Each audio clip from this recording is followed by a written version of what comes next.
کبھی سوچا ہے کہ ایک کتاب پوری دنیا میں آگ لگا سکتی ہے؟ آج ہم بات کر رہے ہیں سلمان رشدی کے دی سیٹینک ورسز کی۔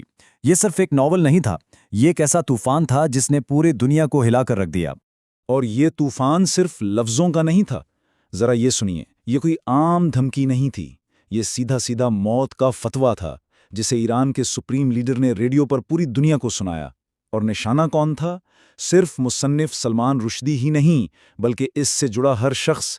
تو سوال یہ اٹھتا ہے، آخر ایک کتاب میں ایسا کیا ہو سکتا ہے کہ اس کی وجہ سے دنیا بھر میں بحران کھڑا ہو جائے، قتل کی کوششیں ہوں اور ایک ایسی ثقافتی جنگ چھڑ جائے جس کی گونج آج بھی ہمیں سنائی دیتی ہے؟ آئیے اس پوری کہانی کی تہہ تک چلتے ہیں۔ اچھا، تو اس سب کو سمجھنے کے لیے ہمیں کہانی شروع سے دیکھنی ہوگی۔ چلتے ہیں واپس ستمبر 1988 میں، جب یہ کتاب پہلی بار مارکیٹ میں آئی۔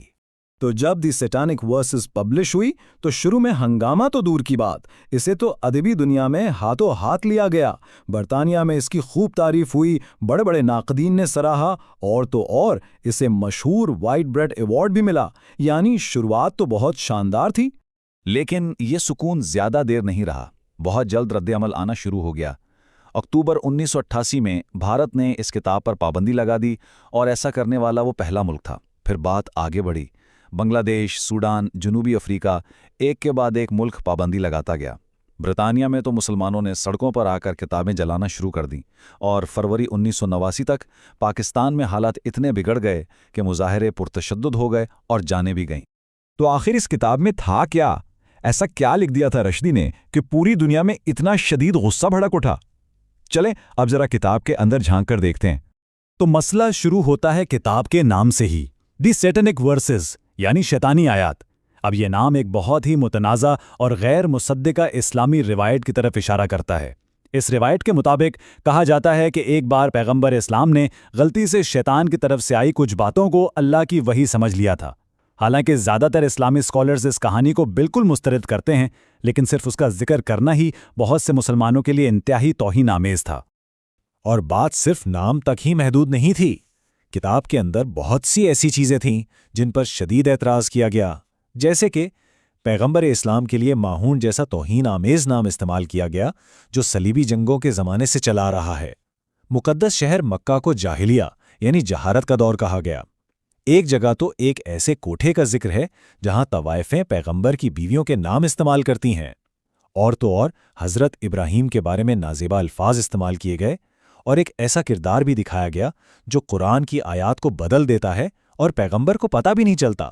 ظاہر ہے یہ باتیں ناقدین کے لیے ناقابل برداشت تھیں۔ اب تک جو ہو رہا تھا وہ احتجاج اور پابندیاں تھیں، لیکن پھر ایک ایسا موڑ آیا جس نے سب کچھ بدل دیا۔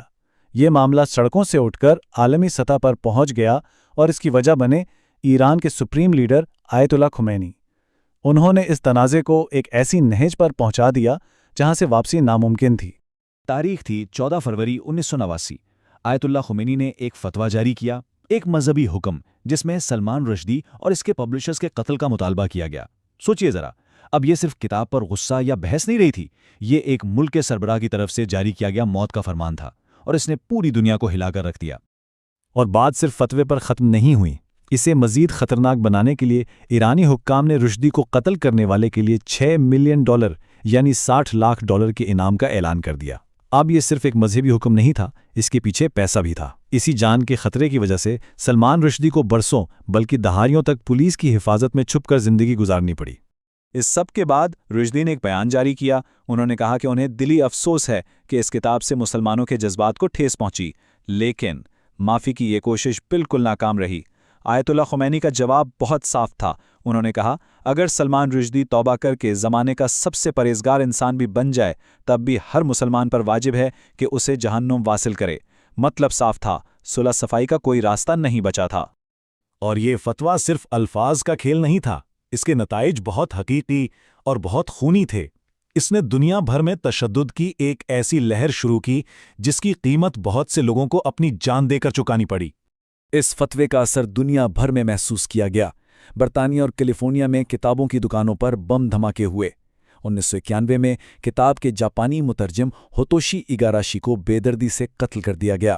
اسی سال اٹلی میں اس کے مترجم پر چاقو سے حملہ ہوا، وہ شدید زخمی ہوئے۔